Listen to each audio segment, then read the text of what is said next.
Intensifikohen luftimet në kryeqytetin sirian Damask, duke lënë të vdekur të paktën 62 persona, ndërsa avionët luftarak janë vënë re më pak në periferi të qytetit. Sulme ajrore u raportuan vetëm nga 2 avion në Zamalka dhe në periferin lindore në Sagba, ku luftëtarët e ushtrisë së lirë siriane sulmuan edhe disa post bloqe të ushtrisë. Gjithë zonat e bombarduara janë të varfra me popullsi muslimane sunite. Pas disa javësh betejë të përqendruara në qytetin Aleppo, fokusi tani është në Damask. Sulmet erdhën ndërsa zyrtarët turq njoftuan se 10.000 sirian presin në anën siriane të kufirit, ndërsa Turqia po ngre kampe të tjera për të akomoduar refugjatët. Sekretari i përgjithshëm i OKB-s Ban Ki-moon dënoi masakrën në Daraja dhe kërkoi hetime të menjëhershme për krimet brutale.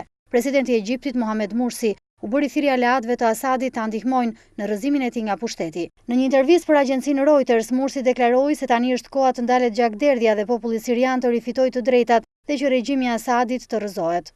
Komentet u bën përpara vizitës së tij në Kinë dhe Iran. Nuk ka më vend për bisedime për reforma. Diskutimi duhet të ndryshojë, deklaroi Mursi.